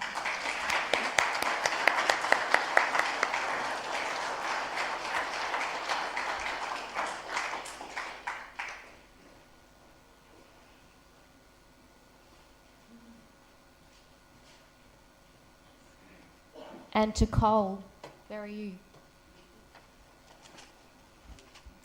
Thank you for always being there for Dad over many years. We have fond memories of visiting your family at your mud brick home, which as kids we thought was incredible. We took great delight in your split-level laundry chute.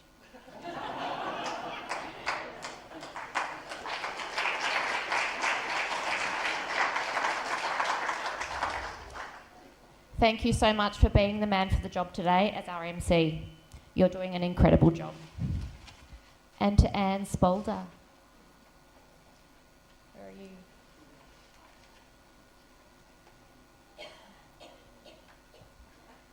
Anne's Dad's pastoral carer. This role is incredibly meaningful to Dad, and we're so grateful that you will be by his side as he faces the challenges of this illness. Your friendship and support is treasured by Dad. Thank you so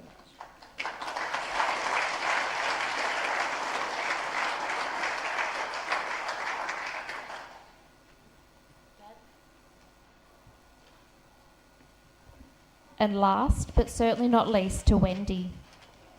Here are some flowers for you too. Thank you for being by Dad's side every day.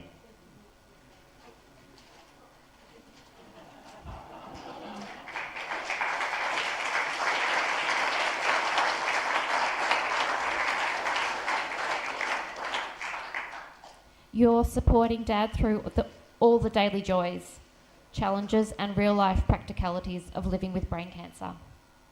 Thank you for working with us to ensure Dad's life is happy and meaningful. There are many more people to thank, and these will be acknowledged a little later.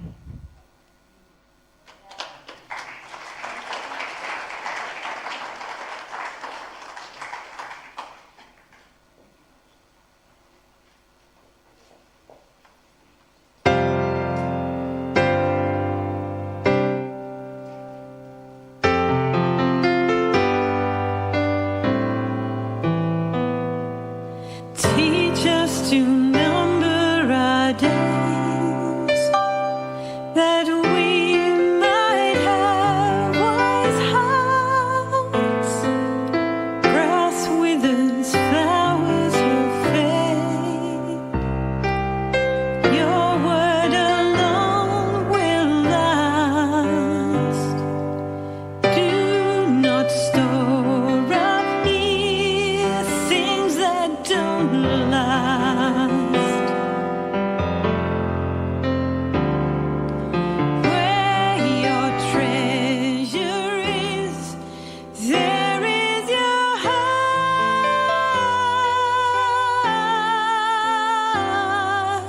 Teach us to number our days, that we might have wise hearts.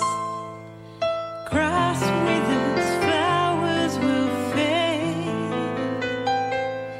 Your word alone will last. Seek and strive, put first the kingdom of God. All else that you need, He will provide.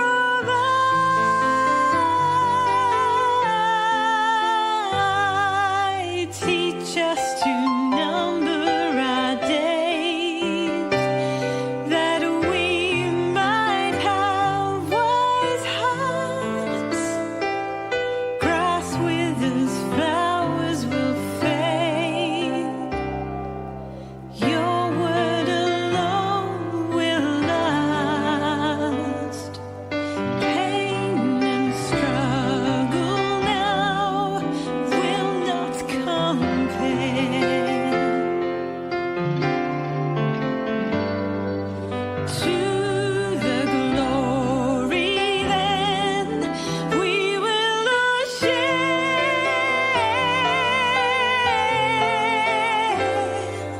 Teach us to number our days, that we might have wise hearts. Grass withers, flowers will fade. Your word alone will last. Your word alone will last.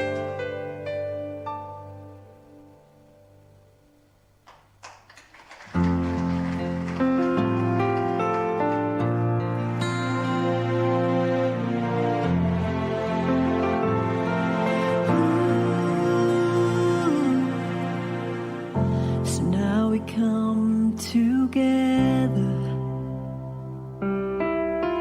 with the love we say goodbye. There are no easy answers, no simple reasons why, but there's a hope that holds us through the sorrow and the pain, a hope that trusts forever will hold you again. You'll be singing, you'll be crying, you'll be shouting Jesus' name.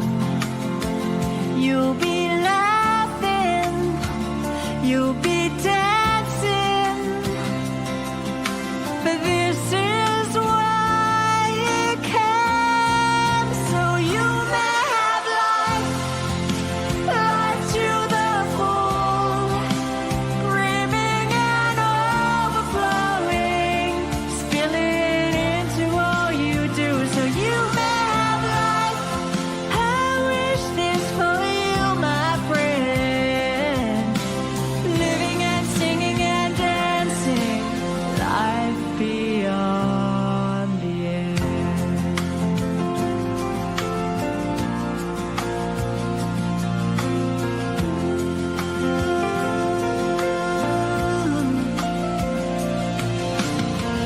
Our sorrow is not over,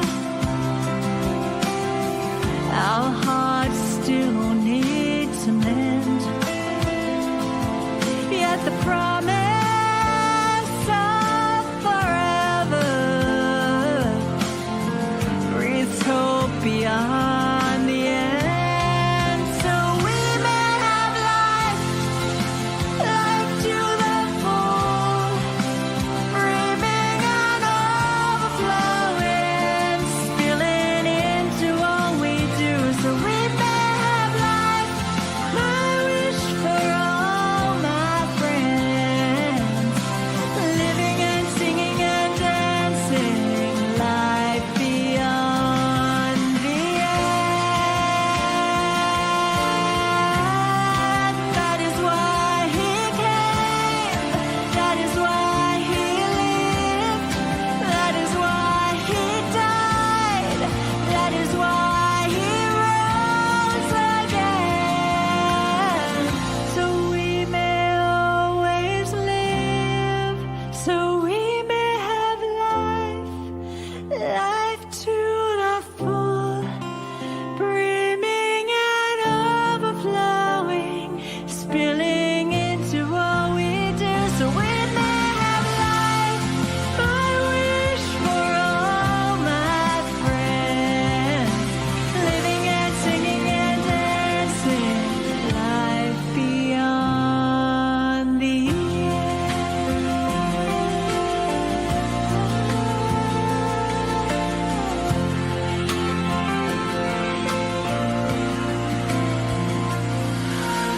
See you.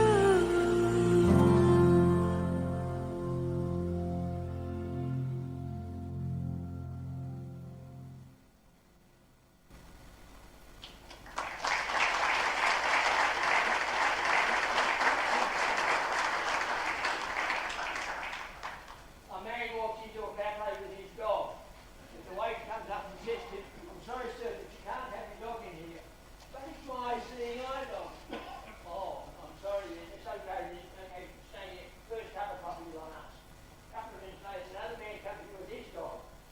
And the first man goes up to the sick man and says, "You won't be able to have your dog in here unless you tell the waiter that, that you're seeing eye dog." So the waiter comes up to the sick man and says, "I'm sorry, sir, but you can't have your dog in here." "But it's my seeing eye dog." "I'm sorry, sir, but they don't use chihuahuas as seeing eye dogs." "What? They gave me a chihuahua?"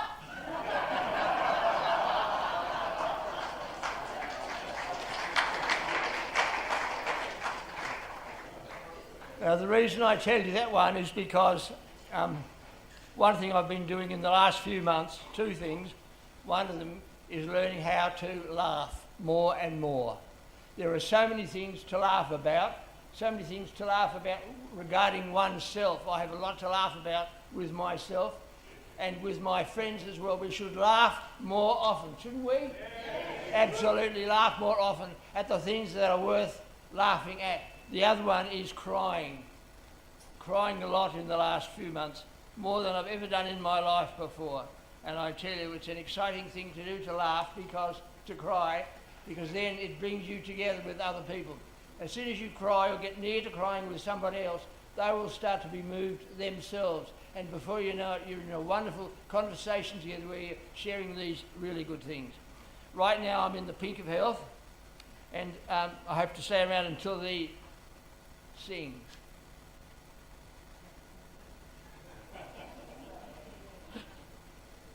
My oncologist says I'd be surprised if I'm not around in 4 months. It's wonderful to know that, especially as I've been giving up to this sort of thing for so long now. Two things I want to mention before I finish. One of them is the importance that I've had to think about in the last few months, and that's surrender. What does surrender mean? Surrender means giving up, doesn't it? And hopefully the giving up will be a good thing. It's about letting go. It's about leaving. It's about releasing. And it's also about serenity. Do you know what serenity means? I've known very little of it in my life, but now I'm beginning to discover what a wonderful thing it is to be filled with, to have good things going on in your life that make you feel good, right? It doesn't cause you to be complacent or anything like that, but it makes you feel as though it's worth being alive because you're alive in that sacred space where you are there alone with God and with yourself, and all the good things that can happen when you learn to relax and let those things take place. Just wonderful. The other thing is, which Sean taught me a few weeks ago, he mentioned how the difference between longevity and quality. And to me, the longevity doesn't really matter anymore. You know, I can say that because I'm getting older, but I think longevity doesn't have the same power as quality of life. And you think about an Iranian man who, because he's hated everything he's received in his life, gets shot in the head as soon as a soldier comes up to him and kills him in the head. And he doesn't have a chance to spend a few days looking at his life to see where it's headed. So I am incredibly grateful to all the people in my life that have enabled me to become to where I am today. If I'd gone 10 years ago and the Lord had enabled that to happen, then that would have been fine as well. And I want to thank all of you. The only thing I regret is I might not have more time to see more of you again than I would love to have. That's a reality. And if it is a reality, that's fine. I want to thank you for all you've meant to me so much in so many ways, which is just fantastic. We live in uncharted waters, and I'm happy to be a person who doesn't have to know everything. To me, life is like a jigsaw, isn't it? You're putting the pieces together. You've only got some of those pieces, some around the edges, maybe some in the middle, but it's just a jigsaw, and we only have small parts of that completed. And that's good that it's that way. I don't want it to be any more than that. I don't mind saying I don't know. If God does not want me to know, I'm happy to live in uncharted waters that He's enabled me to live in. And I'm thankful to Him for all of that. So thank you for all of that. And finally, people are like stained glass windows. They sparkle and shine when the sun is out, but when the darkness sets in, their beauty is revealed. Only if there is a light from within. There's a light from within, because when I was at Monash University in 1963, at the end of my 3 years studying there, someone said to me, Ian, I think it's about time you stopped resisting God and going your own way instead of going His, which is the reason why we're created in the first place, to go His way, not our own. And what happened then was an amazing thing. I got down on my knees and I gave my life to God, to Jesus, and it was as though a lamp, there was a gap that was lifted in my life. Once I was blind, now I could see for the first time. Not everything, but enough to know that I'd entered another world, a spiritual world. And if you just think about it, the material world we live in has a lot to offer us, but it does not have the most sufficient and important ingredients in life than the spiritual world does. The spiritual world has much more to offer us than the material world does, even though that does have good things as well. So I'm very thankful that that happened at that time, and that being a faithful Christian is a life-affirming faith, and it's a life-advancing faith as well. And I'm just thankful to God and for Jesus especially for forgiving me all about me that's wrong, all the foibles and failures in my life. And I want to say that each morning when I was in April, when we had a beautiful autumn weather, and at 2 o'clock every morning I'd walk outside, awake, half awake really, and I'd sit in a chair and look up at the star-studded skies and think how wonderful it is to actually have the existence we have. What a privilege it is for us all to have life, however long or short it is. Isn't that true? Yeah. True. So we give thanks to God for all that he has given us. And remembering that what he says in the end is so important, that he is the light of the world. He is the way, the truth and the life. I really believe that, and I know millions of people who agree with the same thing. We must be born again. Thank you.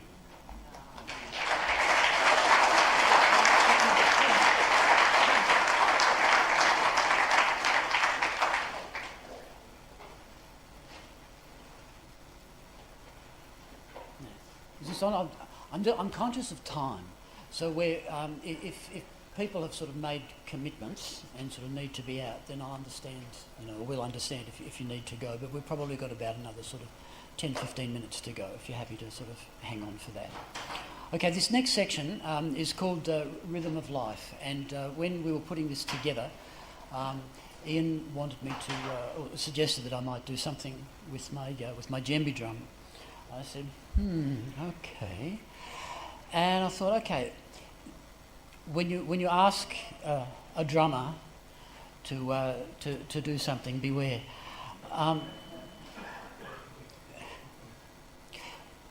The most fundamental thing to life is rhythm. We don't even realise it, but it's happening all the time. Just take your two fingers here and put them here. You feel it? That's it. That's your pulse. That's your rhythm. That's your heart beat. Now, when you're talking to a drummer or a musician, those are musical terms. Pulse, beat, rhythm. So that's what I would like us to just explore in a fun kind of way. So the usual the pulse for our heart is a yeah. So I'm going to have Gwen come up and do that on the conga, and if everyone would just sort of pat your knees. Now it's like the first one is a light one, the second one is an emphasis, like it's a do-dum, do-dum, that's it, do-dum, do-dum. So Gwen is going to be with you. That's it. And that's it. Okay. And I'll just play around a little with that.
Thank you, Simon. We're closing in on the end of our time together. This next section involves a prayer, a final prayer, and I think Kirsten and Lucy have some single flowers that they'd like to present to people. One of the things I'd like to do that I mentioned right at the beginning was just to have everyone who's participated today just stand up so we can see you all again. And I think the girls have a flower to give out to some of those people and some other things as well. So if you've participated today in any way, you can just stand where you are, or you can come up and stand beside me if you like, so I don't feel so all on my own. Brother? You're not alone. Julio. Lovely. Yeah, let's come forward so the girls don't have to wander too far.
Let's give this wonderful group of people a big round of applause.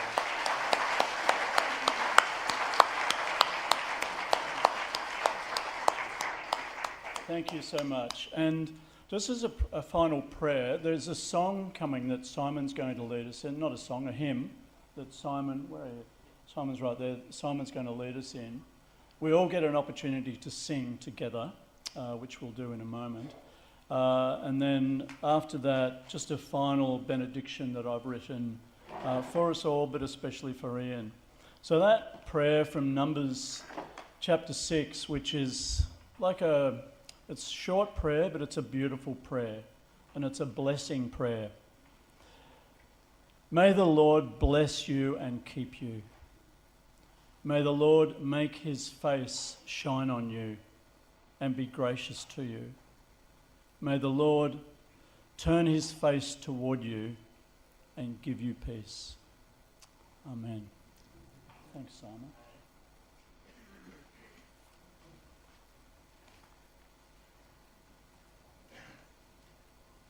Okay, so the hymn that we're going to have a crack at is Be Thou My Vision. Everyone know this one? So, how I'd like to do this, if you wouldn't mind standing up, you're able to. So, have you got all three verses? Oh, it's just this one.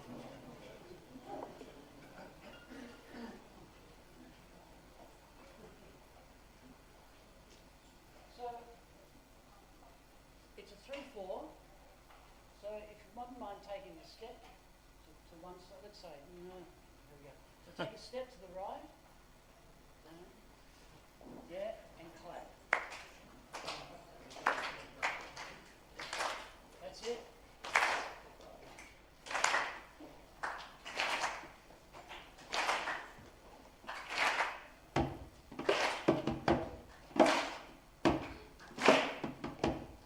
Let's take it up a bit.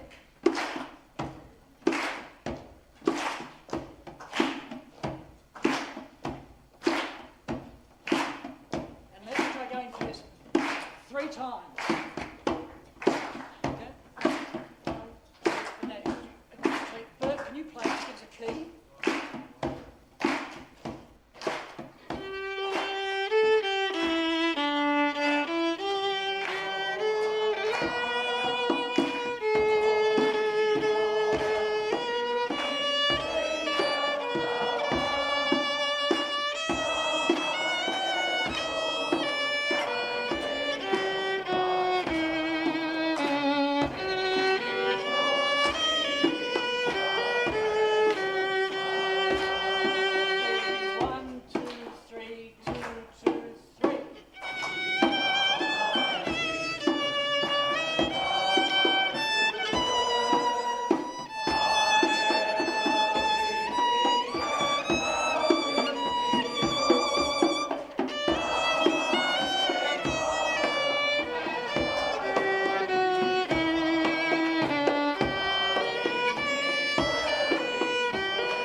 Ian, could I ask you to come and join me, please? Everyone, please sit down.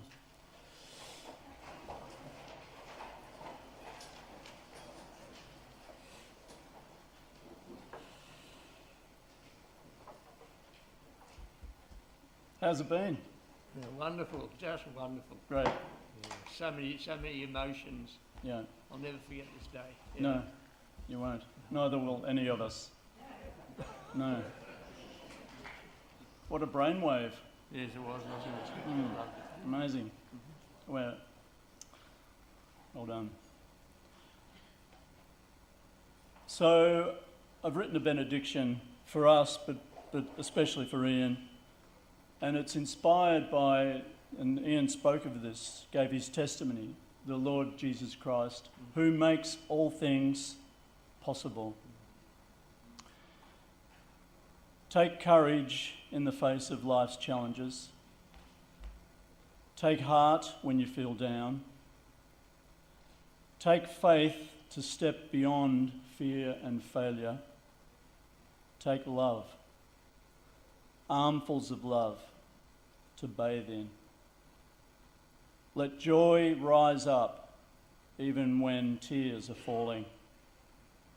Sit quietly with a deep sense of peace. You are precious. You are known. You are loved. Amen. As are we all.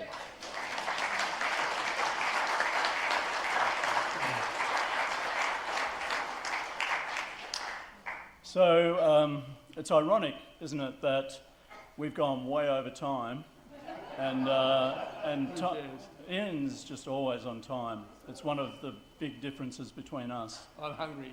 I don't care too much for time, but Ian does. So we'd now like to invite you for an afternoon tea. It's almost dinner time, actually, in the cafe. So please, if you're able to, hang around. Don't forget the book in the foyer. Spend time catching up with each other, sharing together, and don't forget, text Ian on your phone before you leave.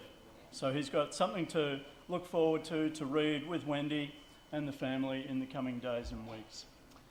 God bless you all. Thanks so much. Right.